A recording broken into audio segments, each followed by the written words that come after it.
Magandang araw sa inyo, Papa Dudut, at sa lahat ng mga Team Puyat na napapakinggan na sa umaga ang Papa Dudut Stories pero pakikinggan pa rin sa gabi. High school pa lamang kami ay paborito ka na namin, pero nakakatuwa na araw-araw ka pa rin napapakinggan. Meron pang exclusive story sa YouTube. Ang kwentong aking ibabahagi sa inyo ay nangyari po sa akin long time ago. Sa totoo lang, Papa Dudut, is nothing to be proud of ang storyang ito. Pero na-realize ko na baka kahit papaano ay may kaunting aral pa rin akong maibahagi sa inyong programa. At nais ko din pong humingi ng tawad sa isang taong naging espesyal sa aking kwento. Dear Papa Dudut, ako po si Eric, hindi ko po tunay na pangalan. At kasalukuyang nakatira dito sa Maynila. Ang story ko po, Papa Dudut, ay matagal ng panahon po nangyari. Siguro po ay mga nasa edad 16, going 17 pa lamang ako. Noong panahong hindi ko pa naiintindihan ang mga tama at mali sa mundo. Ang sabi nila kapag ganyang edad ay panahon pa ng curiosity at exploration, yung manghang-mangha ka sa lahat ng mga bagay sa mundo. Sa katunayan, Papa Dudut, ay curious ako noon sa kung ano nga ba ang pakiramdam kapag naging miyembro ka ng isang gang. Ang sabi nila, kapag member ka daw ng isang gang ay protektado ka. Hindi ka basta-basta magagalaw ng kahit na sino dahil alam nila na may mga tropa ka na tutulong sa iyo para balikan kung sino man ang nakaaway mo. At dahil dito ay naengganyo ako, Papa Dudut, na sumama sa isang gang sa lugar namin. Bilang miyembro ay kailangan mong pagdaanan ang ilan sa mga seremonyas at pagsubok na lahat naman ay naipasa ko. Dito ko rin nakilala sina Christian at Pong, mga kapwa ko minor de edad, pero handang masaktan at harapin ang mga pagsubok maging gang member lamang. Marahil ay nagtataka kayo kung bakit sa murang edad ay ganito na ako mag-isip, Papa Dudut. Pakiramdam ko kasi ng mga panahon na yon ay walang ibang nagmamahal sa akin. Ang nanay ko ay isang Japayuki. Anak ako ni Mama sa isang Hapon na hindi ko naman nakilala na. Nakatira lamang ako sa bahay ng tita kong bakla na nagtatrabaho bilang staff sa kabilang barangay. Pinag-aaral ako ng nanay ko dahil galante ang tatay ng mga stepsisters kong mga legit na Japanese dahil hindi na sila marunong magtagalog. Buwanan silang nagpapadala ng pera pero madalas ay inuubos ko lang ang pera sa pag-standby at pag-iinom. Madalas akong absent, Papa Dudut. Para saan pa ang pag-aaral ko kung wala naman akong dahilan para gawin yon ng maayos? Okay na ako na may perang buwanang dumarating sa akin. Total ay yun naman ang definasyon ng nanay ko ng pagmamahal. Pera-pera lang. Si Christian naman ay kapitbahay ko, ay anak ng nanay niya lang. Wala din kasi siyang tatay at ang sabi-sabi ay pokpok daw ang nanay ni Christian na nabuntis ng lalaking hindi nito kilala. Si Pong naman ay adik ang mga magulang. Parehong lulong sa drugs at kapag walang mahit-hit ay si Pong ang pinag-iinitan. Kaya ayon, mas pinili ni Pong na huwag na lamang umuwi sa kanila at sa kung kani-kaninong bakla nakikitulog at nakikipagrelasyon. Silang dalawa ay ang mga naging batchmate ko sa mga bagong recruit sa gang at sila ding dalawa ang mga naging close ko sa mga barkada. Para bang mga kapatid na ang naging turingan namin sa isa't isa. Isang araw ay may bagong tayong parlor sa aming lugar at dahil bagong parlor ay may bagong tatambayan na naman si Pong. Kilala kasi si Pong sa lugar namin bilang tirador ng mga bakla. Magpapakyut lang si Pong, may 150 agad siya. May sapatos, damit o kaya naman ay bagong motorsiklo. Doon kasi nakuha ni Pong yung mga kung ano ang meron siya. Sa pamamakla, bagay na hindi naman niya kinakahiya at sa katunayan ay proud pa nga siyang ikwento kung anong ginawa niya para lamang magkapera. Natatawa na lang kaming dalawa ni Christian kapag nagsishare sa amin si Pong kung paano siya nagkaroon ng easy money nang dahil lamang sa bakla. Baka naman magkatulo ka niyan pre, pantutokso sa kanya ni Christian. Matibay to tol, syempre nag-iingat tayo. Kaya nga may condom baka mamaya magka-aida pa ako. Pagtatanggol naman ni Pong sa sarili niya. Aida ang tawag namin noon sa AIDS. Ako naman papadudot ay patawa-tawa lang na nakikinig sa kanila. Opening day ng bagong tayong parlor sa lugar namin, kumatok sa bahay ko sina Christian at Pong at may dalang pansit, ulam, Shanghai at barbecue pa. Saan to galing? Tanong ko. Saan pa kundi dun sa mga bakla sa kanto. Nagpa-blessing sila ng pwesto nila. Kaya pagkalis ni Father, sumalisi kaagad kami. O eto may take out pa. Etong fried chicken, bigay ni Steve, yung bagong jojowain ni Pong. Natatawang sabi pa ni Christian. Sira ulo, pagsusuway naman ni Pong kay Christian. Pare, tinatanong ni Steve kung pwede ka daw dumalaw mamaya sa kanila. Libre, gupit ka daw. Seryosong sabi ni Pong sa akin. Paano naman niya ako nakilala? Tanong ko. Nakikita ka daw niya madalas na dumadaan doon sa salon nung ginagawa pa lang. Kasi siya ang manager noon. Mukhang ikaw yung nataypan Sa totoo lang, sa'yo tong manok pinabibigay niya. Nakangiting sabi sabay kindat pa ni Pong. Nag-aamoy allowance pantutok sa pa ni Christian. Ako naman papadudot ay patay mali siya lang. Pero nararamdaman ko ang pagkagalak na may isang tao na nagugustuhan ako kahit na hindi pa niya ako nakikilala. Hindi nga nagtagal ay hindi na rin ako nakaiwas na makilala ng personal si Steve papadudot. Mga nasa edad 40 na siguro siya. Slim, tahimik lang at kung hindi mo kakausapin ay mapagkakamalan mo siyang babae. Yun nga lang, halata mo na rin na may edad siya dahil may konting kulubot na sa mga kamay niya. Marahil ay nakuha niya yon sa kakariband, gupit, tapos ay siya din noon ang nagsashampoo sa mga clients nila. 10 years bago ko naging ganap na manager ng marami na ring malalaking salon sa Maynila. Pero mas pinili kong dito na lang sa barangay natin humawak ng salon. Sa pakiusap na rin ng isang matalik na kaibigan. Bale, siya talagang may-ari ng parlor na ito. Mahabang paliwanag ni Steve habang ginugupitan niya ako. Sa totoo lang papadudot ay hindi na siya humahawak ng buhok hanggat maaari. Maliban na lang kung yung mga bigatin at regular clients niya ang magpapagawa. Kaya nagtataka kaming lahat kung bakit mas pinili niyang siyang humawak sa ulo ko. At syempre, libre gupit ako. Hindi po kami magkarelasyon papadudot, pero parang gano'n na nga. Madalas niya kasi akong pinapapunta sa salon kapag may kainan dahil birthday ng isang staff niya o kaya naman ay kapag nagpapakain siya ng merienda sa mga tauhan niya. Hindi lang ako ang naaambunan ng grasya, kundi pati sina Christian at sina Pong. Sa totoo lang papadudot ay hindi naman ako nahirapan na makibagay sa isang bakla na katulad ni Steve. Kasi nga tulad ng nabanggit ko sa inyo, ay may tito akong bakla na kasama ko sa bahay. Kapatid siya ng mama ko. Siya lang at si Lola ang tanging kasama ko sa bahay. Okay naman yung tito ko pero mahigpit talaga siya na klase ng tito. Ayaw na ayaw daw niyang babarkada ako sa mga tambay at mas ayaw daw niyang mababalitaan na namamakla ko. Bakla na nga daw siya tapos ay namamakla pa ang pamangkin. Ipagkahiya ko naman daw siya sa mga kasamahan niyang staff sa kabilang barangay. Ang awkward ni Tito, hindi ba? Bakla na galit sa kapwa niya bakla. Paanong nangyari yon? Sa pag-usad ng mga araw ay mas lalong napalapit ang loob ko kay Steve at sa mga tao niya sa salon.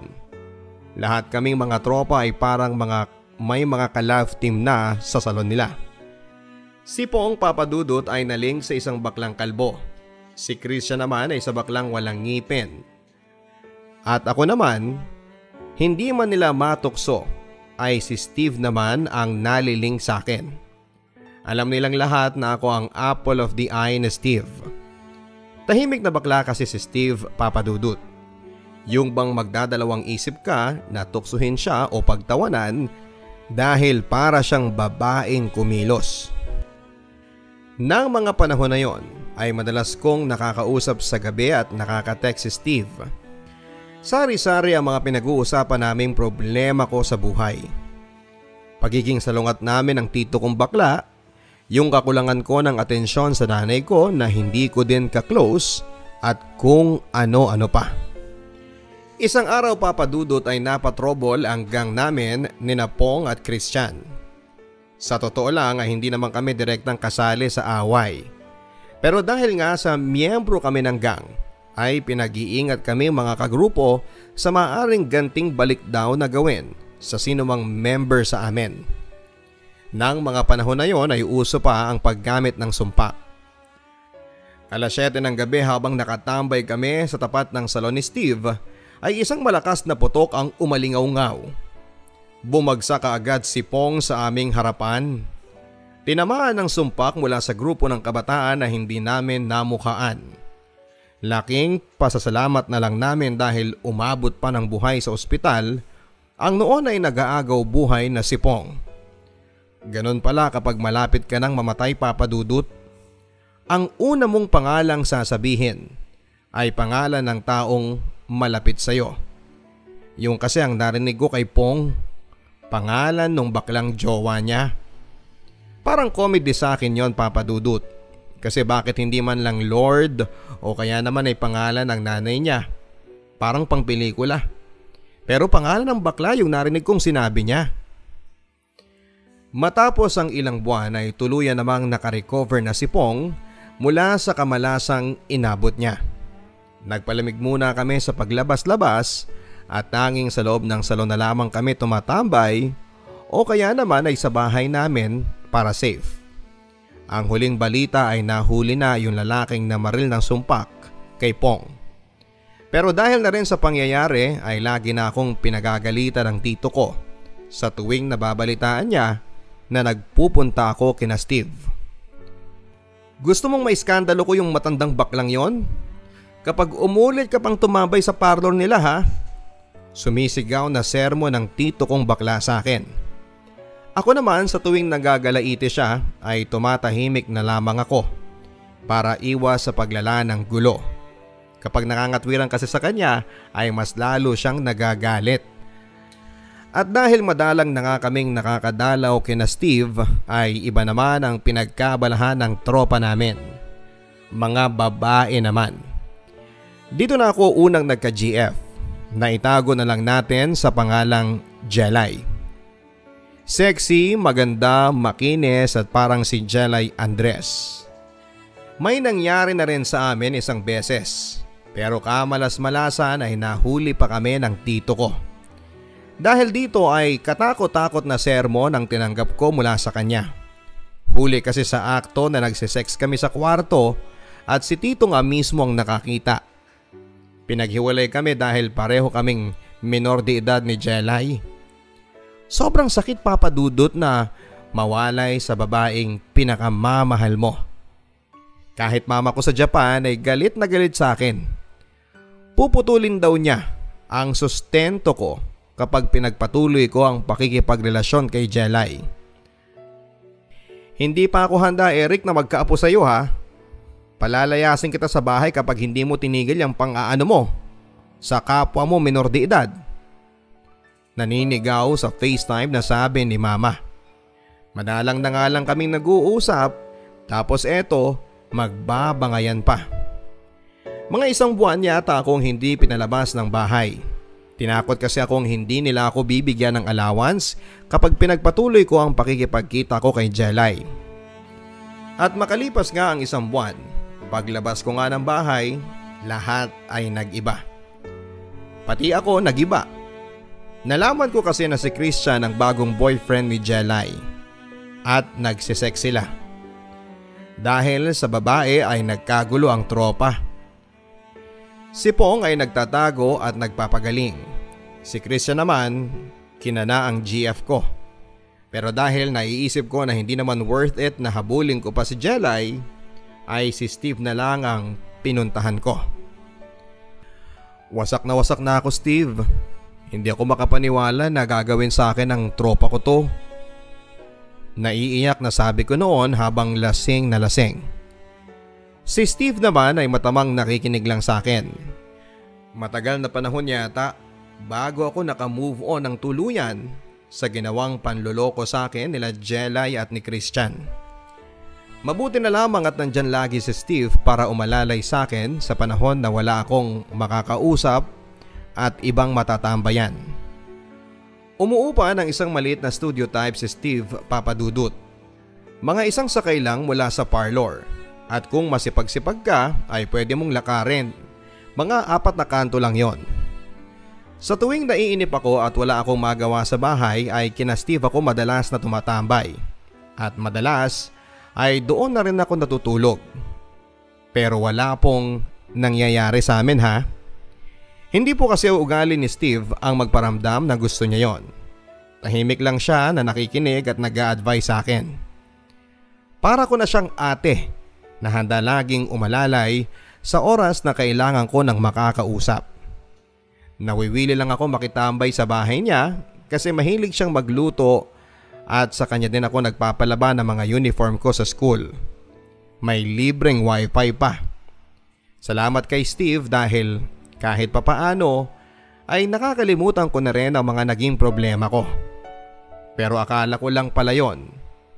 Isang araw ay nakarating sa akin ang balitang buntis si Jelay. At syempre si Christian ang ama. Akala ko noong una ay hindi na ako affected. Pero yun pala, masasaktan lang ako. At dahil sa lungkot ay nagawa kong maglasing sa bahay pa lamang. At nung lumakas na ang tama ay kinato ko na si Steve sa bahay niya. Mga 11:11 yata ng gabi yon. Ang naaalala ko lang noon ay iyak ako ng iyak. Hinahanap ako ng tito ko pero hindi ko na nireplyan ang text niya. Mas pinili kong puntahan ang isang kaibigan para humanap ng karamay. Sa pagbukas ng pintuan ay agad kong niyakap si Steve. Mamang Steve, iyak lang ako ng iyak at hindi ko na nagawang ikwento sa kanya ang lahat. Ang alam ko ay na-blackout na ako at konting detalye na lamang ang naaalala ko. Hubad ako at alam ko na hinubaran ko din si Steve pero naaalala kong tumatanggi siya. Kinabukasan ay tinutuon ng tita kong bakla ang sinasabi niya sa akin na iiskandalohin niya si Steve kapag nalaman niya na nakikipagrelasyon ako dito.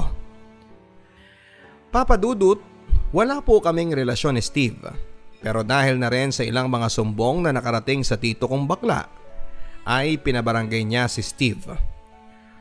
Ang naaalala kong usapan sa barangay, dahil nga sa minor de edad ako, ay pwede raw mademanda si Steve dahil sa ginawa nito sa aking pagpapatuloy sa bahay niya. Pero dahil wala namang gustong tumistigo sa mga nagsumbong kay tito, ay hindi na naituloy pa ang demanda. Pinilit akong paaminin ng tito ko kung pumatol daw ba ako kay Steve pero wala siyang nahita sa akin. Ni hindi ko na rin nakausap pa si Steve after ng skandalong yon. Dahil ni-lockdown na naman ako ng tito ko. Sa totoo lang Papadudut, bago pa nauso yung lockdown ay naging parokyano na ako ng pagiging lockdown sa bahay. Nakakalungkot lang Papadudut dahil ang huling balita ko kay Steve ay umalis na rin siya ng salon na minamanage niya. Hindi daw kasi nakakayanan ni Steve ang kumakalat sa lugar namin na pangmumulestya niya na si tito mismo ang nagpapakalat. Sa tuwing naaalala ko yung nakaraan ko Papadudut ay alam ko na nothing to be proud of naman talaga. Kaya nga ni isang pangalan ay wala akong ginamit na totoo. Kahit pangalan ko sa kwento ay malayong malayo sa totoong pangalan ko. Pero naglakas loob na rin akong ikwento sa iyo, Papa Dudut, ang story ko dahil na rin sa pagbabakasakaling nakikinig si Steve. Naaalala ko na ikaw kasi ang linggo-linggo naming pinakikinggan sa radyo noon.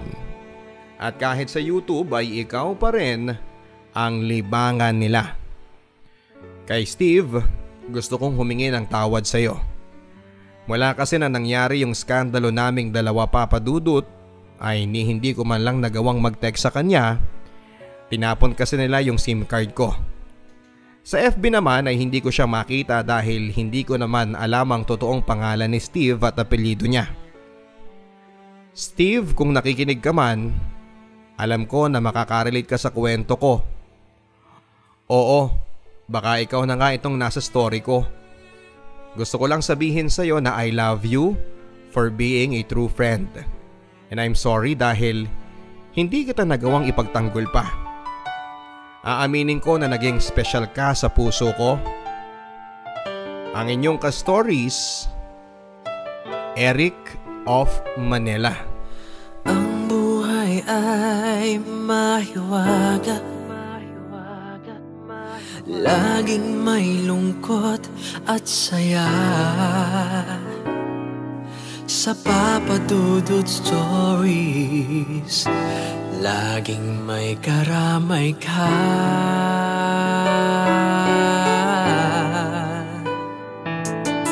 Mga problemang kaibigan,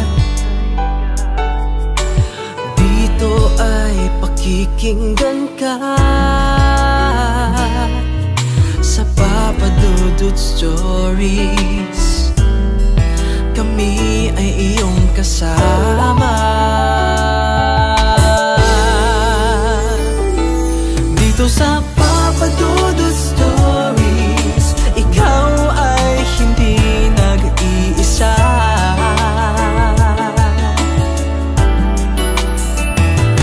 Dito sa Papa Dudut Stories, may nagmamahal sa'yo. Papa Dudut Stories, Papa Dudut Stories,